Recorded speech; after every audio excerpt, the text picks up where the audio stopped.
Hello everyone, yes, how's it going? I'm sure you've guessed it by now. My favourite David Bowie #1 album is the brilliant Scary Monsters and Super Creeps, or simply just Scary Monsters. This is Bowie's 14th studio album, released in 1980, September 1980. It was his last album to be on the RCA label before he moved on to EMI Records. He was with RCA obviously for 8 years.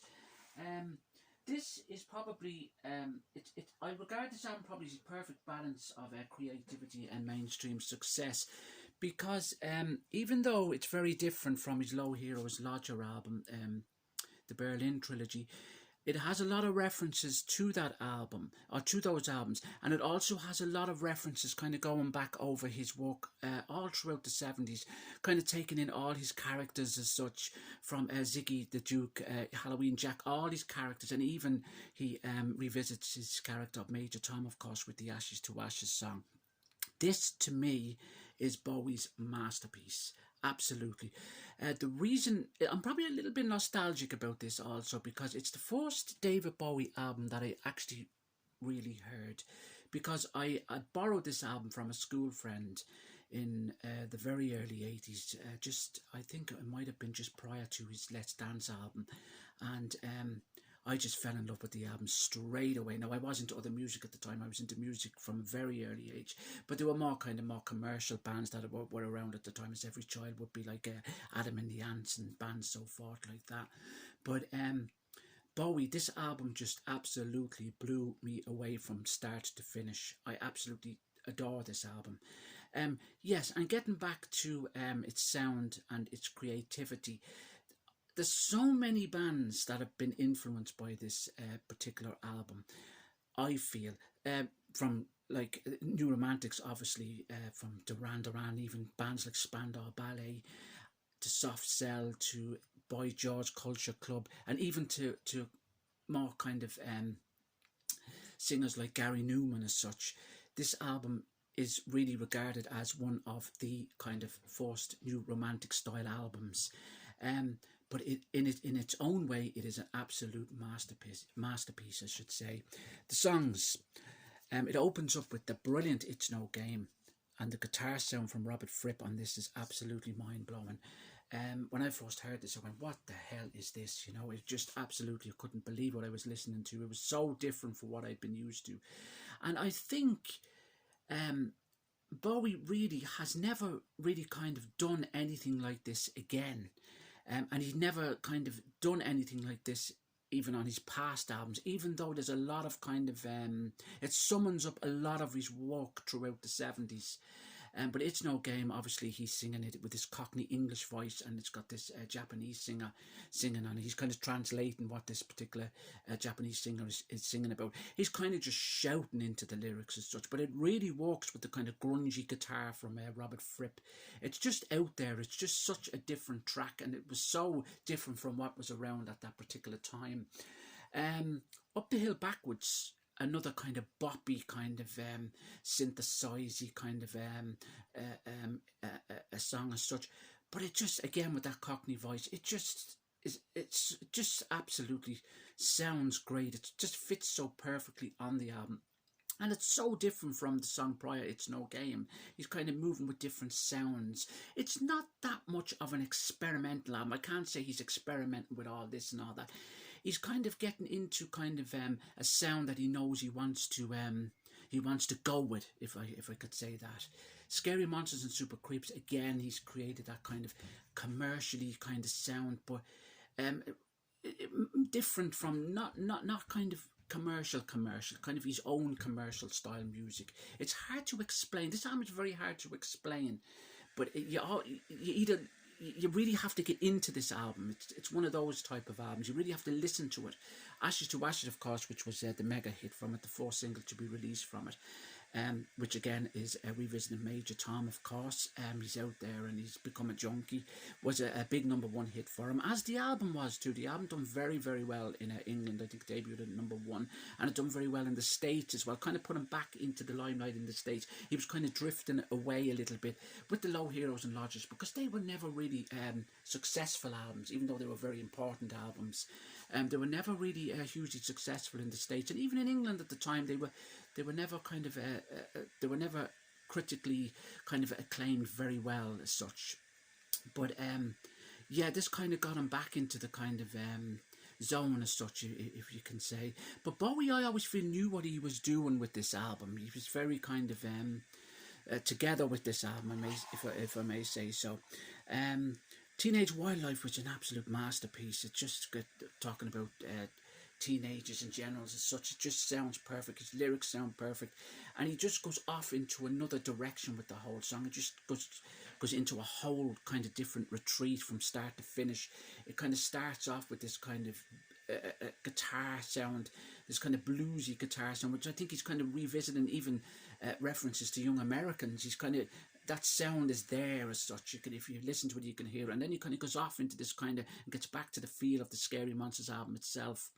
Scream Like a Baby is another kind of obscure song as such. Sounds great, fits in well. The Tom Verlaine, of course, cover of Kingdom Come sounds brilliant as well. Great cover version. Because You're Young, one of my favourite songs from the album, and not a favourite by a lot of fans, I have to say. But he brought in Pete Townsend of The Who, of course, to guitar on this album, and the guitar sound is absolutely unreal. Absolutely fantastic song. Closes with It's No Game number 2, which is a mellowed down version of It's No Game number 1. But this album, for me, start to finish, is just an absolute triumph. It's just one of those albums that, again, I think I'm getting back to nostalgic thing, because I had this on, I remember when I borrowed it from a friend, it was a couple of years more so on before I actually purchased the album. But I had it on a blank cassette for years and years, and I played it to death. I remember I really got into this album very, very quickly, and maybe it's because I feel that everything I listened to after I liked by Bowie, and I really got into, and I found him so interesting, as this album really kind of summoned me in as such. But I always feel that there was nothing else that blew me away as much as this album, and I think that's why I kind of go back to it all the time, and always regard Scary Monsters as my favourite album.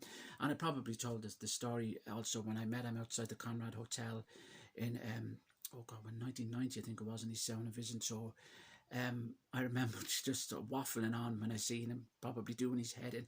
And I remember saying, oh, Scary Monsters is my favourite album by you.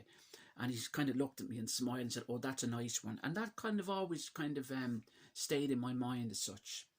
So, yeah, Scary Monsters for me is my number one favourite David Bowie album. As I said, the first single to be released was the brilliant Ashes to Ashes. That's that lad there. The flip side to that was Move On, of course, from the Lodger album. And that was followed by the brilliant Fashion. Again, Ashes to Ashes was a big number one hit for him. The B-side to Fashion is a song from the Scary Monsters album, Scream Like a Baby. It was followed then by the song Scary Monsters with the brilliant Because You're Young on the flip side. That didn't do so well in the charts, that particular song. But then again, lots had got the album by this stage. And Up the Hill Back, which was the final single to be released from the album. They were also released on 12-inch as well. That's Fashion there. That's a picture there from the K-Tel Best of Bowie that he actually used for the Fashion cover. I think that was done by Edward Bell as well, who of course designed the Scary Monsters cover. Flip side again is Scream Like a Baby. Then we have the brilliant Ashes to Ashes, of course. There he is with the slipper. The singles were actually released with 3 different covers. Just Bowie holding the slipper in different positions as such. All the songs and the flip side songs were the same. Yep, B-side to that is Alabama Song. 12-inch there of Scary Monsters as well, all with the clown kind of cover, which I always found very interesting as well. Flip side again, Because You're Young, and Up the Hill Backwards there with the B-side Crystal Japan. That's very limited, that particular piece. It also has the stickers in it as well, and the singles have all the stickers. Ashes to Ashes, you've got these kind of stickers with it as well, which I have as well. I have the other cover singles as well, and also he released in Portugal, Scary Monsters was released, and that's on a gatefold, that particular copy of Scary Monsters there, which is limited as well. Scary Monsters also got a release on a blue vinyl.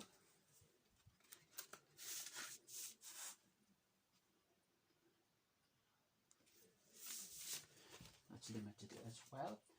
And also, it was released on CD, of course, in by RCA in the not in 1980, but in the mid 80s, which I have as well. But this particular CD is from 1999, which is the 24-bit. Which sounds great as well. It doesn't have any bonus tracks on it, that one. But it was released again on CD by Rykodisc in 1990. And that one does have the bonus tracks. It has Space Oddity, which he redone, of course, alongside with Alabama Song. And Panic in Detroit, which he redone, which was to appear on the Scary Monsters album, but he pulled that last minute. And the instrumental, of course, Crystal Japan, which is there as well. But the Space Oddity got its release as well, even though it's a bonus tracks on that. That got released as well as a single, of course, with Amsterdam, actually, as the flip side to there. That's just to show you the 12-inch of it there. That's another copy there of Space Oddity. That's from the Love and the Alien box set. That's the 2017 release. Yep. And also in 1980, Bowie, the RCA released also a kind of an LP, just an interview, kind of a radio interview album in which Bowie discusses all his songs from the Scary Monsters album. Nothing spectacular on, he's just primarily talking about all the songs so forth, which was great. Yeah. So Scary Monsters and Super Creeps, an absolute masterpiece. My #1 favourite David Bowie album. The album, of course, produced by Tony Visconti. There's not a lot more I can say. It's just one of those. It's just to me, it's always been my favourite David Bowie album, and naturally always will be. So I'm again very happy to have this as my #1 album. And I love the way the pictures are on it too. You've Heroes, you've Lodger, and you've Low there, and they'll add Insane Legs as well. It always feels like he summoned up the whole kind of 70s on this album. He's took in all his characters, and I just feel so much of his past influences on this piece. And everything he brought out since Scary Monsters, it was always, it's his best work since Scary Monsters. So it's regarded in a lot of respects as his last kind of true Bowie kind of album as such. But I think Bowie went on to create some absolutely very creative music in the 80s and on into the 90s, and of course and even into the 2000s. Yes, but you've got to remember, like, even though everyone says, the 80s were not kind to David Bowie, this was released in 1980, and it was followed by the brilliant duet he done with Queen, Under Pressure, in 1981.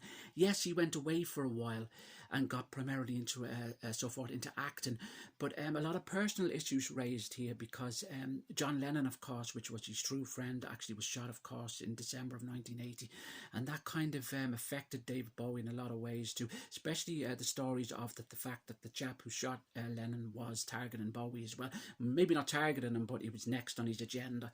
But we don't know that for sure, but it is out there that he was going to target David Bowie as well. Yeah, and then he, after, of course, in 1980, he moved on and he done The Elephant Man on Broadway, which he done got great praise for that. And then in 82, you've got The Hunger, which is the vampire film, which is The Agent Vampire, which is an absolutely fantastic film. One, if not my favourite David Bowie film. 83, you've got the massive Let's Dance, of course. Let's be honest, it is a fantastic album. Tonight, yeah, I have to say I wasn't over mad on that. But of course, you've got Merry Christmas and Mr. Lawrence, which was another great movie he was in. Move on to Absolute Beginners. The song itself is fabulous. Yes, the movie itself you could take or leave it. 86 was Labyrinth, which of course is really a cult classic now as such, but a great movie, and he did act very well in it. It did suit him, you may say, the part. 87, yeah, we had The Glass Spider, but look at his performance at Live Aid, for instance, absolutely mind-blowing in 85. And also then he closed the decade with The Brilliant Tin Machine, which brought him into a whole new wave of music as well. So the 80s really were quite interesting for Bowie, and I'm sure there's a lot more I missed as well there. But yeah, he made some great movies, and there is some great work out there from David Bowie in the 80s as well. And this, of course, is the beginning. So 1980 was a new era for him, you may say. But yeah, so there we go. So I won't waffle on anymore, and thanks for watching. you've seen all my David Bowie countdown, the full 29 albums. Very comfortable with every position I put them in. Lots say when they do the countdown, oh, I'll probably change tomorrow, I'll probably, you know, this tomorrow, probably that tomorrow. But not for me. I'm very happy with the positions I have them all in. And thanks for watching. I really appreciate it.